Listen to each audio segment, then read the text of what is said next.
Hey guys, what is up? Mike here, Laker Talker. Let's talk Lakers basketball. Huge victory today for the Lakers. 105-96 over the Denver Nuggets.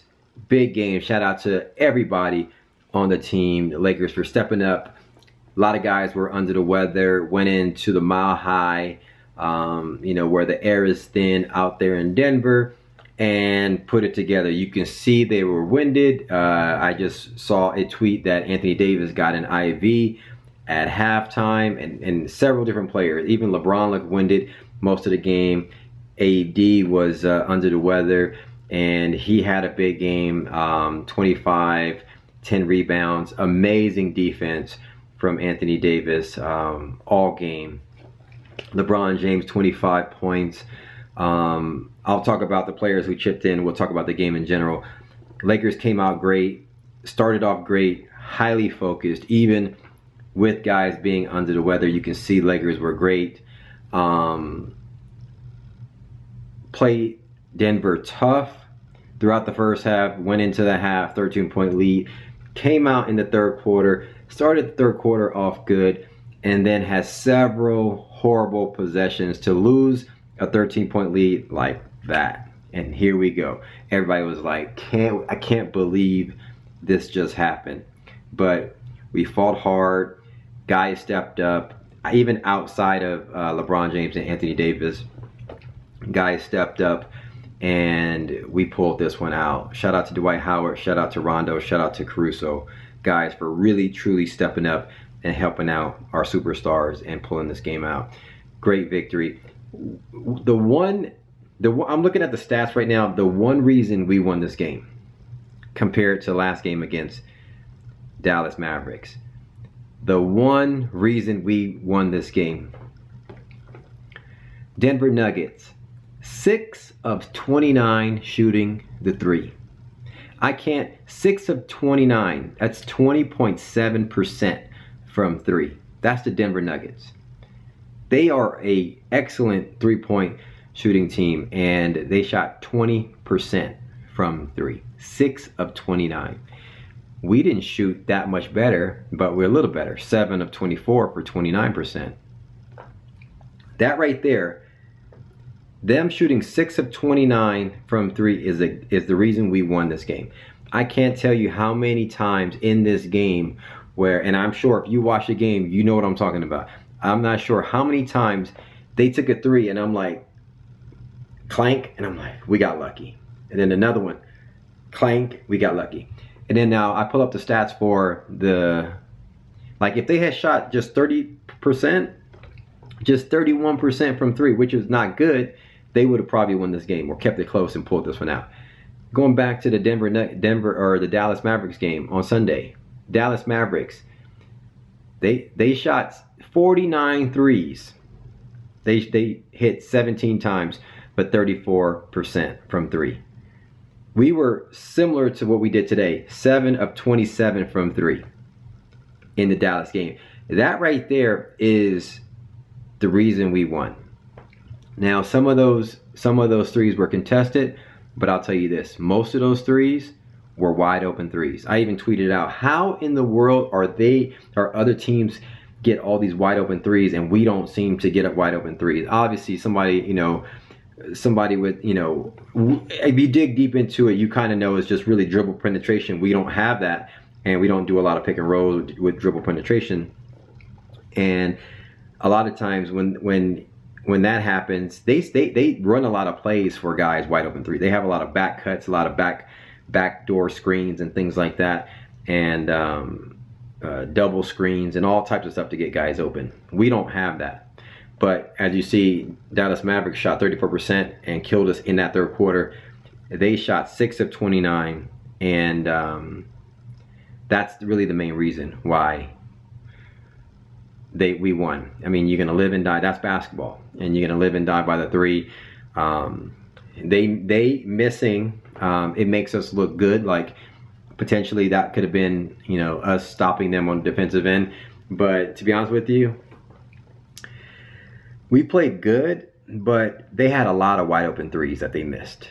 And so we can say, hey, we went into this game and we beat them, but I don't think we could go into a series against Denver expecting them to shoot 20% from 3, right? So obviously, even in a win, a good team like us, like the Lakers, can go and watch film and go, we got to clean that up. We got to make sure we get out on guys. I don't know if it's the switching on defense.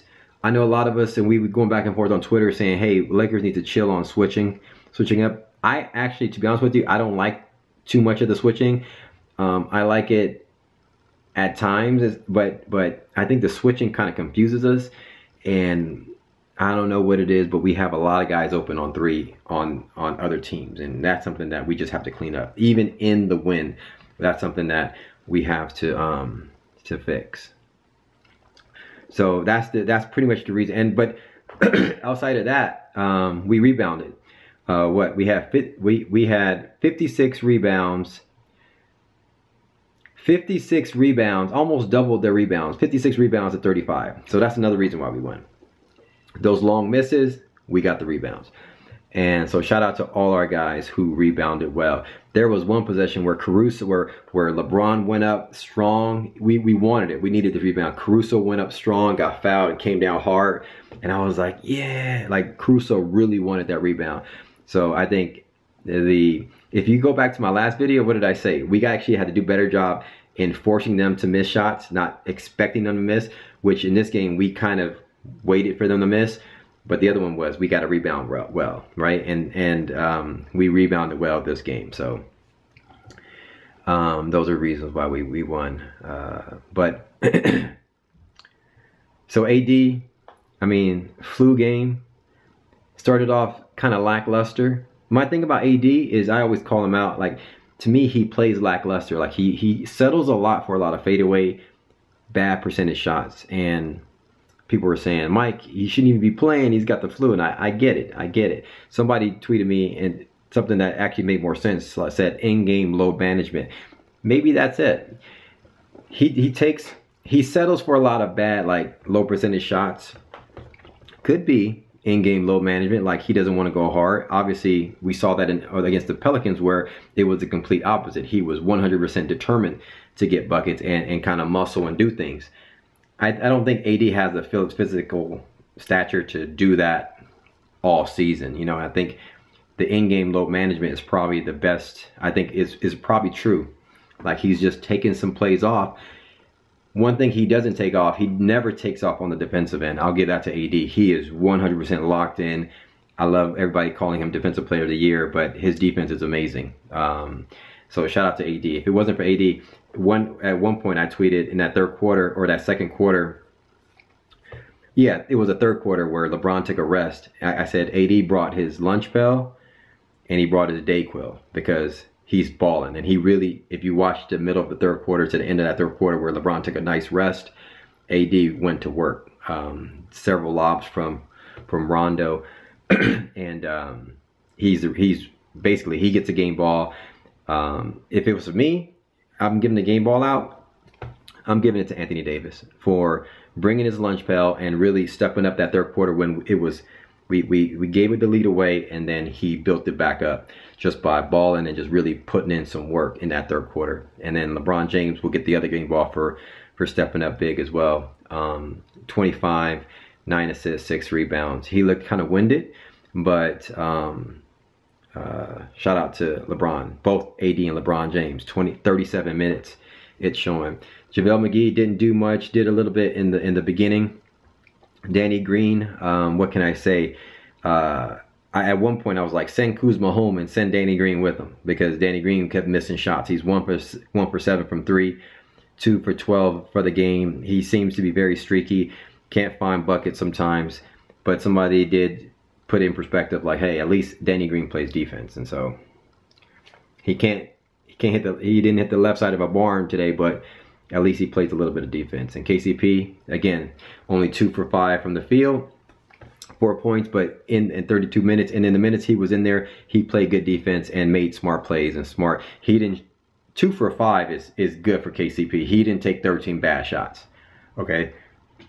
So shout out to KCP for not doing anything. Dwight Howard, 13 points, 6 rebounds, huge this game. huge with his little purple braids. Shout out to Dwight Howard. I mean, he gets a free dinner basically. And Rondo and Caruso. At one point in this game, I tweeted out Rondo. I'm like, he's like a gem. He's like a hidden gem every other game or so. Like, he played huge, high IQ basketball, running the plays. He's awesome with those lobs to AD and things like that. And what can we say about Caruso? His defense, plus 11 on in the game, 6 points. And Troy Daniels hit a couple of threes. But Caruso, huge, fouled out. I love that. Even though he only played 16 minutes, it felt like he played a lot of minutes. And those minutes that he did play, he really stepped up and played some really, really tough defense. I love the fact that he fouled out. That means he's working. Rondo played huge. If it wasn't for him, I mean, where would we be this game? And Dwight Howard. So off the bench, Dwight Howard, Rondo, and Caruso. And Troy Daniels stepped in. And Kuzma. Where is Kuzma these days? We're talking about Kuzma. He got, what, 6 points? Kuzma is... How many... All these players are better than Kuzma right now. And I'm not even going to go on Kuzma. Somebody tweeted out... This girl from Lakers Fanatics, whatever. She tweeted out, everybody's going to blame Kuzma. Nobody's going to blame KCP. Look at his stats. I'm like, are you kidding me? You just looking at stats? Like, I don't know how else to say it, but KCP is better than Kuzma right now. Rondo is better than Kuzma. Caruso is better than Kuzma. Dwight Howard is better than Kuzma. All these guys are more reliable than Kuzma. I don't know what it is about Kuzma. Is he in his head? Whatever. He's 2 for 6 from field. If that's an okay game out of Kuzma, then I'm sorry. We need to stop talking like, the media needs to stop talking like he's this third all-star type player that was supposed to be player on our squad. Now, I don't even want to go on Kuzma. Kuzma's just lost right now. We played good without him on the floor. That's all I know. So put that in perspective. Lakers play better when Kuzma is not on the floor. How you want to sum that up, you sum it up. Until I mean, he's nowhere close to averaging 18. Somebody say he averaged 18 points before his ankle. I mean, okay, well, I'm waiting. I want to root so bad for Kuzma, but he just sucks right now. That's plain and simple. He just sucks. And so that's that. But as long as we win, I don't care if whatever Kuzma gives us, if he doesn't hurt us, if he doesn't play that much and we win and we good without him on the floor, I'm good. But at this rate, there's a bunch of guys better than Kuzma. So anyway, to be determined, see if he gets it together tomorrow. We play Utah tomorrow. We go tomorrow right back to back and play Utah. Utah's not playing well, but they're struggling. And I think they are hoping to get a win. So that's going to be a tough game. Like I mentioned in my last video, going into Denver, our antennas will be up. But going into Utah, that might be a letdown because it's back-to-back, flu-like symptoms. Anyway, hit me up in the comments below. Let me know your thoughts. Like, commenting, like, and subscribing. As always, follow me on Twitter and Instagram at MikeSportsLA. Subscribe to my YouTube channel. Buy you some merch. Link is in the description, fanatics.com. Holla at your boy. Talk soon. Peace.